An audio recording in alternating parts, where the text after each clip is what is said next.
Hello बच्चों, आज हम पढ़ेंगे class 10 geography lesson number 4 agriculture. आज का टॉपिक है आपका टेक्नोलॉजी एंड इंस्टीट्यूशनल रिफॉर्म। मतलब कि जब 1947 में भारत आज़ाद हुआ तो उस टाइम पे हमने एग्रीकल्चर करने के लिए क्या क्या टेक्नोलॉजी का इस्तेमाल किया और किस तरीके से जो गवर्नमेंट है उसने इंस्टीट्यूशनल रिफॉर्म लाया, मतलब कि किस तरीके से उसने अपनी अपनी जो एग्रीकल्चर है उसकी पॉलिसीज़ में चेंज किया।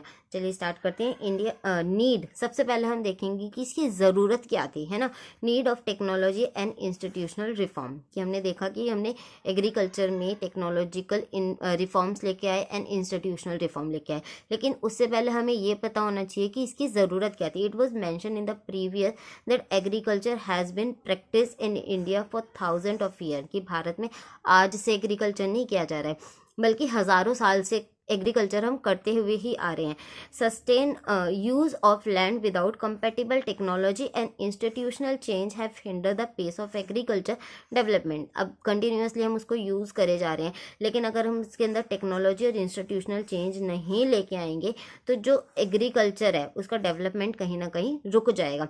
Large part of the country still depend upon monsoon and natural fertility for agriculture. आज भी भारत में जो एक बड़ा हिस्सा है वो क्या है, एग्रीकल्चर नेचुरल फर्टिलिटी और मानसून पे ही डिपेंड करता है। तो 1947 में तो आप समझ लीजिए कि पूरी ही कंट्री, कुछ हिस्सों को छोड़ के पूरी कंट्री मानसून पे, बरसात आएगी तो क्रॉप अच्छी उगेंगी, नहीं आएगी तो नहीं उगेगी। नेचुरल फर्टिलिटी, अच्छा सॉइल होगी तो क्रॉप प्रोडक्शन ज़्यादा हो जाएगी, अदरवाइज नहीं होगी। तो इसलिए हमें ज़रूरत थी कि हम इन दोनों चीज़ पे डिपेंड हो ना होकर बल्कि अपनी तरफ से कुछ ना कुछ रिफॉर्म लेके आए। ठीक है, चलिए स्टार्ट करते हैं टेक्नोलॉजी एंड इंस्टीट्यूशनल रिफॉर्म।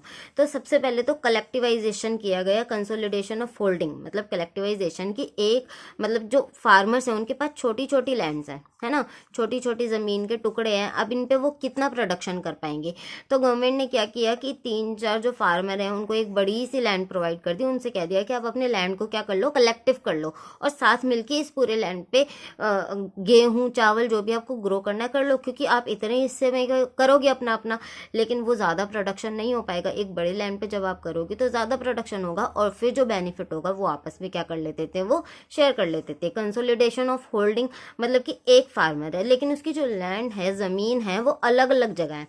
तो सरकार ने क्या किया कि ये अलग अलग ज़मीन की जगह उसको एक बड़ा लैंड का टुकड़ा प्रोवाइड कर दिया ताकि वो प्रोडक्शन ज़्यादा कर सके। ठीक है, कॉरपोरेशन सहयोग किया एंड द एबोलिशन ऑफ ज़मींदारी, जो ज़मींदारी सिस्टम था उसको ख़त्म कर दिया। ज़मींदारी सिस्टम क्या था, जो ज़मींदार होते थे वो फार्मर से टैक्स लिया करते थे, तो उसको ख़त्म कर दिया। Were given priority to bring about institutional reform, ये सारे इंस्टीट्यूशनल रिफॉर्म्स किए गए भारत में आफ्टर इंडिपेंडेंस। ठीक है, land reform was the main focus of our first 5 year plan. जो हमारा पहला 5 साल, आज़ादी के जो पहले 5 साल थे उसमें लैंड रिफॉर्म के ऊपर ही ज़्यादा ध्यान दिया गया। अब इसकी कुछ लिमिटेशन थी, है ना, कि रिफॉर्म्स तो किया गया लेकिन ये बहुत अच्छे से लागू नहीं किया गया। The law of land reform were enacted but the implementation was lacking और लुकवार्म, मतलब कि इम्प्लीमेंट तो किया गया पर जो इम्प्लीमेंटेशन किया गया था वो काफ़ी ढीला ढाला था, उतनी ज़्यादा इसके अंदर इम्प्रूवमेंट आपको देखने के लिए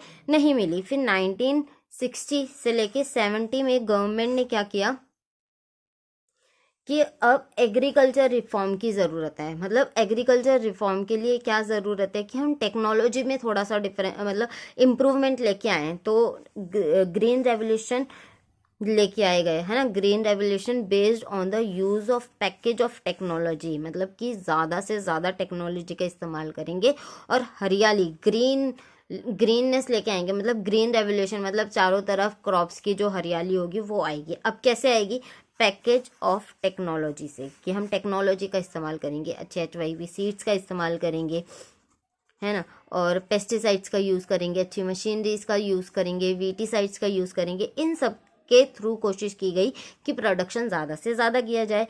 और एंड द वाइट रेवोल्यूशन, और साथ में ऑपरेशन फ्लड चलाया गया, मतलब कि दूध की बाढ़ आ जाए, इतना दूध प्रोड्यूस करेंगे अपने देश में, बाहर से विदेशों से अच्छी ब्रीड वाली गायें भैंस ये लाई गई ताकि ज़्यादा से ज़्यादा प्रोडक्शन हो सके।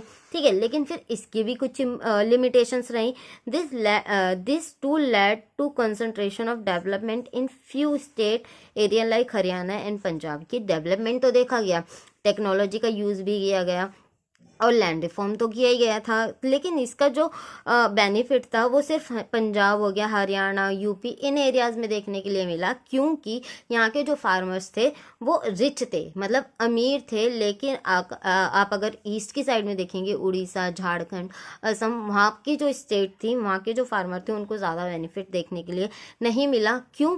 क्योंकि वहाँ पे वो लोग इतना अवेयर नहीं थे, उनके पास पैसे नहीं थे। अब टेक्नोलॉजी के यूज़ करने के लिए पैसों की तो ज़रूरत है, HYV सीड्स लेके आएंगे आप, है ना, और अच्छी मशीनरी के लिए पैसे चाहिए। अब HYV सीड्स जब भी काम करेगी जब आप अच्छे फर्टिलाइज़र डालेंगे, तो इन सब के लिए पैसों की ज़रूरत थी, जो कि ईस्ट वाले फार्मर्स के पास नहीं थी। तो जिनके पास थी उन्होंने तो अच्छा प्रोडक्शन कर लिया, उनको तो काफ़ी बेनिफिट हुआ, और जिनके पास नहीं थी उन्हें ज़्यादा बेनिफिट देखने के लिए नहीं मिलता है। तो इसलिए अब गवर्नमेंट ने सोचा कि एक एक करके काम नहीं चलेगा, कि पहले हमने लैंड रिफॉर्म कर दिया, फिर हमने ग्रीन रेवोल्यूशन ले आए।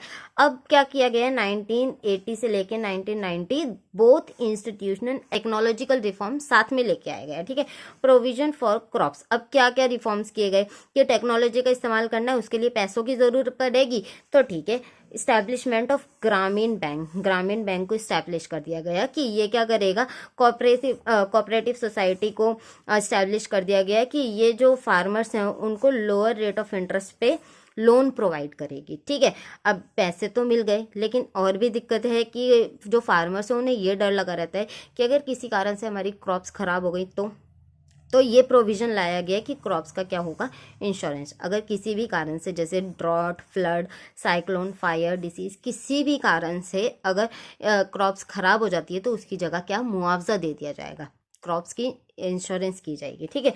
और सीधा जो लोन नहीं ले सकते उनको KCC यानी कि किसान क्रेडिट कार्ड प्रोवाइड कराया गया। अब किसान क्रेडिट कार्ड, जैसे कि क्रेडिट कार्ड क्या होता है कि आप शॉपिंग कर लीजिए और जब आपकी सैलरी आएगी जब आप उसको 1 महीने बाद पे कर देते थे। इसी तरीके से किसानों को क्रेडिट कार्ड दिया गया है जिसकी लिमिट है आपकी 90,000 to 1 लाख, और जो जो ज़रूरत है क्या फार्मर्स क्या करेंगे उसको खरीद लेंगे, और जब उनकी हार्वेस्टिंग के बाद जो क्रॉप्स है वो बिक जाएगी फिर वो उसको क्या कर देते थे, पे कर देते थे, ठीक है। पर्सनल एक्सीडेंट इंश्योरेंस स्कीम लेके आए, PAIS। अगर किसानों के साथ, फार्मर्स के साथ कुछ भी प्रॉब्लम होती है, कोई एक्सीडेंट होता है और हैंडीकैम सिचुएशन कुछ भी ऐसा आ जाता है तो फिर उनको इंश्योरेंस स्कीम उनके लिए लेके आई गई। इसके अलावा स्पेशल वेदर बुलेटिन लेके आए ताकि किसानों को ज़्यादा से ज़्यादा जो वेदर है उसके बारे में कि कितनी बारिश होएगी, कब बारिश होएगी, उस हिसाब से उनको इन्फॉर्मेशन मिलती रहे। और साथ में एग्रीकल्चर प्रोग्राम लेके आए कि किस तरीके से फार्मिंग करनी चाहिए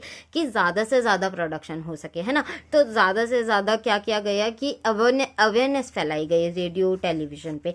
इसके अलावा जो मोस्ट इम्पॉर्टेंट था, फार्मर को हमेशा यही रहता है कि हम क्रॉप उगा लेंगे, लेकिन अगर हमें मार्केट में उसका अच्छा प्राइस नहीं मिला तो इसके लिए क्या करा गया, गवर्नमेंट ने अनाउंस किया minimum support price. Minimum support price क्या होता है कि जब आप सीड सो करते हैं, फार्मर सीड सो करते हैं, उगाने का टाइम आता है, उसी टाइम पे ना मिनिमम सपोर्ट प्राइस अनाउंस कर देते हैं कि कम से कम क्या होगा कि आपकी जो क्रॉप मतलब आपका जो अनाज है वो हम इतने दाम पे ले लेंगे। जैसे आप गेहूँ 2000 क्विंटल, ऐसे मिनिमम सपोर्ट कि कम से कम इस दाम पे तो हम ले लेंगे। अगर मार्केट में अच्छा प्राइस मिलता है तो आप वहाँ सेल कर दीजिए। अगर मार्केट में 1800 मिल रहा है, 1700 मिल रहा है, तो जो फार्मर्स हैं वो मिनिमम सपोर्ट प्राइस पे क्या कर सकते हैं, गवर्नमेंट को सेल कर सकते हैं। रेम्यूनेटिव प्राइस लेके आए गए कि जो मील मतलब जो हमारे वो होते हैं ना इंडस्ट्रियलिस्ट, वो उनको रॉ मटेरियल चाहिए तो उनके लिए भी सीधा फिक्स कर दिया गया कि कम से कम इतने दाम पे आप गन्ना या कोई भी रॉ मटेरियल खरीद रहे हैं तो इससे कम में नहीं खरीद सकते। उसके बाद है प्रोक्यूरमेंट प्राइस। इसको समझिए कि प्रोक्यूरमेंट प्राइस होता है जिस दाम पे गवर्नमेंट खरीदती है। मतलब ये तो बुक कर दिया गया कि आपका 2000 पर क्विंटल हम खरीदेंगे, लेकिन हो सकता है कि क्रॉप काफ़ी अच्छी थी तो मार्केट में उसका प्राइस 2000 ना मिलके 2200 रुपये मिल रहा है, तो फिर फार्मर तो गवर्नमेंट को देंगे, लेकिन गवर्नमेंट को ज़रूरत होती है ना, जैसे राशन की दुकान वगैरह के लिए, तो फिर जो गवर्नमेंट है वो क्या करती है 2200 पे ही खरीद लेती है ना, 2200 पे खरीद लेगी पर क्विंटल। तो लेकिन अगर कभी ऐसा हुआ कि 1800 में बिक रहा है तो फिर जो गवर्नमेंट है वो मिनिमम सपोर्ट पे खरीदेगी, मतलब 2000 में खरीद लेगी। तो मिनिमम सपोर्ट प्राइस और प्रोक्यूरमेंट यानी कि ये वो दाम है जिस पे गवर्नमेंट खरीद रही है और ये वो दाम है जिस पे फिक्स कर दिया गया है कि इससे कम नहीं, इससे ज़्यादा होगा तो बहुत अच्छी बात है ना। तो प्रोक्यूरमेंट प्राइस कभी कभी मिनिमम सपोर्ट प्राइस से ज़्यादा होता है और कभी कभी मिनिमम सपोर्ट प्राइस के बराबर होता है। ठीक है, अब आता है आपका भूदान ग्रामदान। भूदान मतलब कि भूमि का दान, और ग्रामदान मतलब क्या है, पूरे के पूरे गांव का दान। ग्राम का मतलब होता है गांव। ठीक है, Mahatma Gandhi declare Vinoba Bhave as is spiritual heir. Spiritual heir का मतलब है, हेयर का मतलब होता है कि उत्तराधिकारी, कि मेरे बाद मेरी जो भागदौड़ संभालेंगे, ये जो मेरे रूल्स रेगुलेशन है इसको फॉलो करवाएंगे करेंगे, वो कौन है, विनोबा भावे जी हैं। ठीक है, यू ऑल्सो पार्टिसिपेट इन सत्याग्रह। सत्याग्रह में विनोबा भावे एज अ सत्याग्रही शामिल हुए थे। और जब गांधी जी की डेथ हो गई उसके बाद उनकी पूरी भाग दौड़ किसने संभाल ली, विनोबा भावे ने संभाल ली। कई जगह पद यात्रा मतलब कि पैरों से चल के गए और उनके आइडियाज उनके मैसेजेस को पूरे देश में फैलाया। एक बार जब वो लेक्चर दे रहे थे पोचमपल्ली जो कि आंध्र प्रदेश में है, तो वहाँ पे कई लैंडलेस फार्मर ने कहा कि हमें क्या कर दीजिए, उन्होंने डिमांड की कि हमें कुछ लैंड दिलवा दीजिए ताकि हम अपना थोड़ा सा क्या कर सके, क्रॉप प्रोड्यूस कर सके, अपने गुजारे लायक खेती कर सकें। तो विनोबा भावे ने उस टाइम तो कोई प्रॉमिस नहीं किया, लेकिन बट एश्योर किया कि हाँ ठीक है, इस बारे में मैं गवर्नमेंट से ज़रूर बात करूँगा। इतने में ही श्री रामचंद्र रेड्डी है ना, वो खड़े हुए और उन्होंने अपनी 80 एकड़ जो ज़मीन थी वो 18 लैंडलेस फार्मर को डिस्ट्रीब्यूट करने के लिए कह दी कि हम मतलब मेरे पास 80 एकड़ ज़मीन है, वो तुम 80 लैंडलेस फार्मर को दे दो ताकि वो क्या कर सके, क्रॉप प्रोड्यूस कर सके, अपनी इकोनॉमी को अच्छा कर सके। और इसी एक्ट को, ये जो उन्होंने किया, भूमि का दान है ना, तो इसलिए इसको क्या कहा गया, भूदान कहा गया। उसके बाद उन्होंने कई जगह यात्रा की, अपने आइडिया को स्प्रेड किया। तो कई सारे जो ज़मींदार थे, लैंड ओनर्स थे, उन्होंने अपनी जो ज़मीन है वो मतलब दान में दे दी, और साथ में पूरा का पूरा विलेज, क्योंकि गांव दान में दे दिया।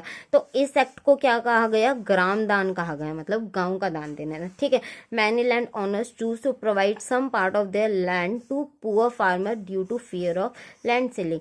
कि कुछ ने तो अपनी इच्छा से दिया, जैसे श्री रामचंद्र रेड्डी ने दिया, लेकिन कुछ ने सिर्फ इस डर से दे दिया कि कहीं ऐसा ना हो कि जो गवर्नमेंट है वो हमारी पूरी की पूरी जो लैंड है वो जब्त ना कर ले, है ना। This Bhoodan Gramdan movement is known as bloodless revolution, क्योंकि इसमें दान दिया गया है ना, कोई खून खराबा नहीं देखा गया, तो इसलिए इस जो रेवोल्यूशन को क्या नाम दिया गया, ब्लडलेस रेवोल्यूशन कहा गया। तो ये आपका टॉपिक खत्म होता है। आई होप आपको ये वीडियो पसंद आई। वीडियो पसंद आई तो वीडियो को लाइक करें, चैनल को सब्सक्राइब करें। मिलते हैं नेक्स्ट वीडियो में। Thank you for watching.